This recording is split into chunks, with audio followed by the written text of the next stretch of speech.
Hello students, जय हिंद। तो आज की इस वीडियो के अंदर हम बात करेंगे एनडीए के इस 2022 के सेकंड पेपर में जो ट्रिकी क्वेश्चन आए थे, मतलब जिन क्वेश्चनों का आंसर हमें सीधा सीधा देखते ही करना चाहिए था। मैं वो 10 क्वेश्चन आपके लिए इस वीडियो के अंदर लेके आया। तो मेरा नाम है संदीप बराड़ और चंडीगढ़ करियर ग्रुप के यूट्यूब चैनल पर मैं आपका स्वागत करता हूं। तो अगर आपने इस चैनल को सब्सक्राइब नहीं किया है तो सबसे पहले सब्सक्राइब जरूर कर लें, और क्योंकि एनडीए और सीडीएस से रिलेटेड जो भी कंटेंट है वो आपको इस चैनल पर लगातार मिलता रहेगा। मेरी ओर से मैथमेटिक्स का कंटेंट रहेगा, लेकिन बाकी फैकल्टी की ओर से आपको सभी सब्जेक्ट का कंटेंट जो है वो इसी चैनल पर मिलेगा। और टेलीग्राम चैनल आगे लिखा होगा, नेक्स्ट स्लाइड पर आ जाएगा, आपने टेलीग्राम चैनल को भी ज्वाइन कर लेना है। तो शुरू करते हैं अपने पहले क्वेश्चन के साथ। पहला क्वेश्चन कुछ इस तरीके से है, इस क्वेश्चन को देखें और इस क्वेश्चन का आपने जवाब देना है। ये मेरे पास पहला क्वेश्चन है। क्वेश्चन में क्या बोला गया है, कहता है डेल्टा जो है वो इसका डिटर्मिनेंट है, तो इसकी वैल्यू बताओ क्या होगी।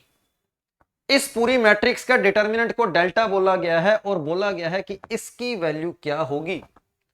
तो मैं देख पा रहा हूं कि किसी भी रो को, ये देखो A11, A12, A13 रो को उसी के कोफैक्टर से मल्टीप्लाई किया गया है, और जब किसी रो को उसी के कोफैक्टर से मल्टीप्लाई किया जाए आपको उस मैट्रिक्स का डिटर्मिनेंट ही मिलता है। याद रह जाएगी बात कि किसी भी रो या कॉलम को उसी के कोफैक्टर से अगर उसी के कोफैक्टर से मल्टीप्लाई किया जाए तो आंसर हमेशा उसका डिटर्मिनेंट ही मिलता है। तो इस क्वेश्चन का आंसर आपके पास सीधा सीधा सी ऑप्शन हो जाएगा, सी ऑप्शन। मैं दूसरे क्वेश्चन की ओर बढ़ता हूं। सेकंड क्वेश्चन, दूसरे क्वेश्चन को अगर मैं गौर से देखता हूं, पहले आप इस क्वेश्चन को देखें, इसमें क्या बोला गया है। उसी पैराग्राफ का ये क्वेश्चन, जिस पैराग्राफ का पिछला क्वेश्चन था उसी पैराग्राफ का ये अगला क्वेश्चन है। और यहां पर मैंने देखा कि किसी रो को उसी के कोफैक्टर से मल्टीप्लाई नहीं किया, किसी दूसरी रो या कॉलम के कोफैक्टर से मल्टीप्लाई किया है। तो जब किसी रो या कॉलम को किसी दूसरे के रो या कॉलम के साथ, कॉलम के कोफैक्टर के साथ मल्टीप्लाई किया जाए, आंसर आपका हमेशा 0 आएगा। इस क्वेश्चन का आंसर ये ऑप्शन है। तो सीधा सीधा ये रिजल्ट वाला क्वेश्चन था जिसमें आपको कोई भी कैलकुलेशन नहीं करनी थी। 0 इस क्वेश्चन का आपके पास आंसर हो जाएगा। तो इन दोनों बातों से हमने दोनों क्वेश्चन से क्या सीखा कि किसी रो या कॉलम को अगर उसी के कोफैक्टर से मल्टीप्लाई करें तो हमें डिटर्मिनेंट मिलता है, और अगर किसी रो या कॉलम को किसी दूसरे के कोफैक्टर के साथ मल्टीप्लाई करेंगे तो हमें आंसर जो है वो 0 मिलेगा। तो ये थे दो क्वेश्चन जो कि डिटर्मिनेंट से रिलेटेड थे। मैं तीसरे क्वेश्चन की ओर चलता हूं। तीसरा क्वेश्चन आपका 2D ज्योमेट्री का है। 2D ज्योमेट्री का, 2D ज्योमेट्री का यह तीसरा क्वेश्चन कहता है कोई स्ट्रेट लाइन है, वो दोनों एक्सिस के बीच में जो इंटरसेप्ट काटती है उसका मिड पॉइंट 3,4 है। किसी स्ट्रेट लाइन का मिड पॉइंट 3,4 है और हमें उस लाइन की इक्वेशन निकालनी है, क्या होगी। तो आपने क्या करना है, इनका डबल करके x और y के अपॉन में लिख देना है। सीधा सीधा आपके पास इस क्वेश्चन का आंसर आ जाएगा। तो जब कभी भी लाइन का मिड पॉइंट आपको दिया हो, आपने उनको डबल करके x और y के अपॉन में लिख देना है। सीधी सीधी आपके पास लाइन की इक्वेशन आ जाएगी। तो मैंने मिड पॉइंट का कंसेप्ट लेकर फिर इंटरसेप्ट फॉर्म को काम में लेकर ये रिजल्ट आपको बताया है, और ये रिजल्ट आपने डायरेक्ट याद रख सकते हो कि कभी भी आपको मिड पॉइंट दिया हो और लाइन की इक्वेशन बतानी हो तो इनको डबल करके x और y के अपॉन में लिख दें, इक्वल टू 1 कर दें, आपके पास लाइन की इक्वेशन आ जाएगी। तो ये था मेरे पास दूसरा क्वेश्चन, तीसरा क्वेश्चन जो कि आपके पास आपका ज्योमेट्री से रिलेटेड था। मैं अगले क्वेश्चन की ओर बढ़ता हूं। क्वेश्चन नंबर 4 आपके सामने है, और ये क्वेश्चन जो है ये 3D ज्योमेट्री से रिलेटेड है। इस क्वेश्चन का आंसर आपने बताना है क्या होगा। कहता है consider the direction ratio of Y axis can be this. कहता है वाई एक्सिस के डायरेक्शन रेशो मतलब दिक् अनुपात क्या ये हो सकते हैं। तो वाई एक्सिस के जो डायरेक्शन रेशो होते हैं ना, उसमें एक्स और जेड की जगह पर 0 0 आना चाहिए। एक्स और जेड की जगह, वाई की जगह कुछ भी आ जाए। पहला स्टेटमेंट सही है। दूसरा स्टेटमेंट क्या बोला गया है, जेड एक्सिस से परपेंडिकुलर जो लाइन है उसके डायरेक्शन रेशो क्या ये हो सकते हैं। तो जेड एक्सिस की जो परपेंडिकुलर लाइन है उसका जेड वाला डायरेक्शन रेशो जो है वो 0 होना चाहिए, एक्स और वाई वाला कुछ मर्जी हो। और ऐसा इस क्वेश्चन में दे रखा है, मतलब मेरे दोनों स्टेटमेंट यहां पर सही रहेंगे। सी ऑप्शन आपके पास इस क्वेश्चन का आंसर है। तो बिना कोई टाइम वेस्ट किए सीधा सीधा देखते ही क्वेश्चन करने वाले थे। इस क्वेश्चन का आंसर आपके पास सी ऑप्शन रहेगा और ये मेरे पास क्वेश्चन नंबर 4 था। मैं अगले क्वेश्चन की ओर बढ़ता हूं। क्वेश्चन नंबर 5 अपना क्या कहता है, ये लो, वेक्टर का क्वेश्चन है, पांचवा क्वेश्चन है। इसका जवाब देंगे क्या होगा।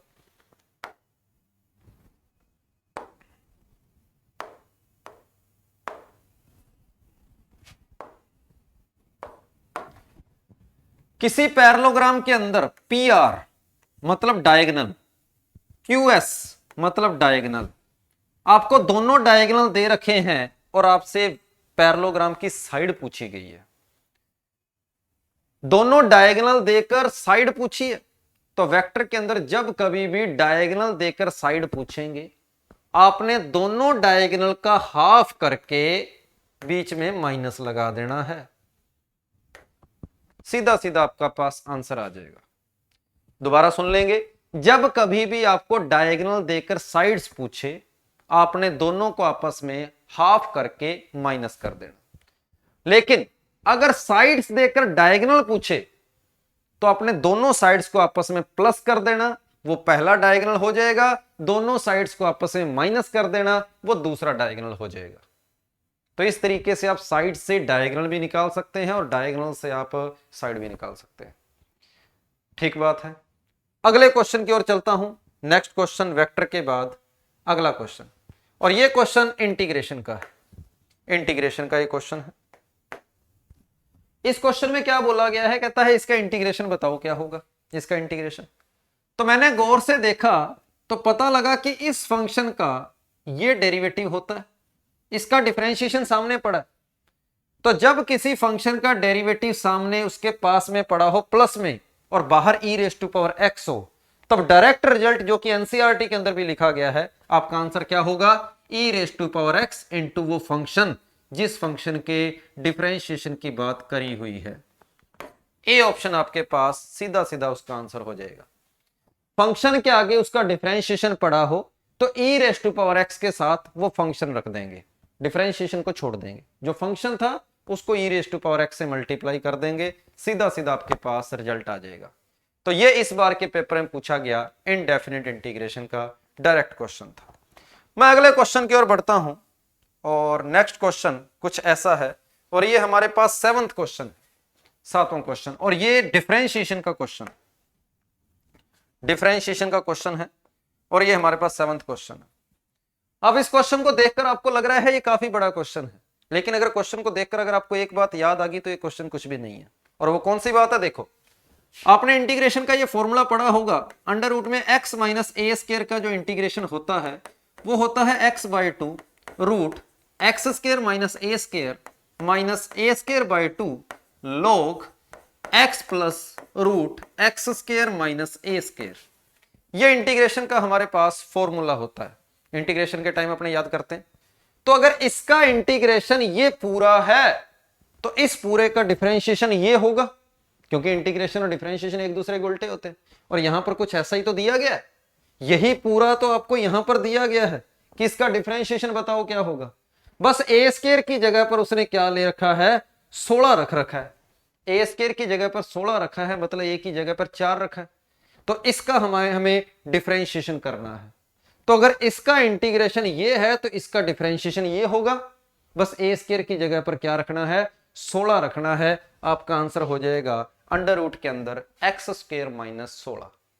ये इस बार के पेपर में पूछा गया सीधा सीधा नकली सा क्वेश्चन था। मैं अगले क्वेश्चन की ओर बढ़ता हूं। नेक्स्ट क्वेश्चन कुछ इस तरीके से है और यह क्वेश्चन आपका फंक्शन का है। फंक्शन का एफ ऑफ एल्फा दे रखा है, इसकी वैल्यू पूछी है। तो आपको पता है कि ये क्या होता है, सीकेंड स्क्वायर थीटा माइनस 1, ये तो टेन स्क्वायर थीटा होता है। टेन स्क्वायर थीटा का रूट किया, ये तो टेन थीटा आया। तो tan a plus tan b upon 1 minus tan a tan b, सीधा सीधा टेन ए प्लस बी का फॉर्मूला होता है। बी ऑप्शन आपके पास इस क्वेश्चन का आंसर है। तो देखते ही होने वाले क्वेश्चन थे, देखो बिना कोई कैलकुलेशन किए किसी भी क्वेश्चन के अंदर बिना कॉपी पेन को यूज किए आप इन क्वेश्चनों का जवाब सीधा सीधा दे सकते थे। ये इस बार के पेपर में पूछा गया सीधा सीधा 8वां क्वेश्चन। मैं इस वीडियो के अंदर सिर्फ 10 क्वेश्चन लेके आया हूं, इसका मतलब ये नहीं कि सिर्फ 10 क्वेश्चन ही ऐसे आए थे, क्वेश्चन और भी थे। मैं एक बार इस वीडियो के अंदर सिर्फ 10 क्वेश्चन लेके आया था, लेकिन क्वेश्चन इससे ज्यादा भी थे। अगले क्वेश्चन की ओर चलता हूं, और ये मेरे पास सेकंड लास्ट क्वेश्चन है, मैक्सिमम मिनिमम का क्वेश्चन है, इस बार के पेपर के अंदर डायरेक्ट पूछा गया था।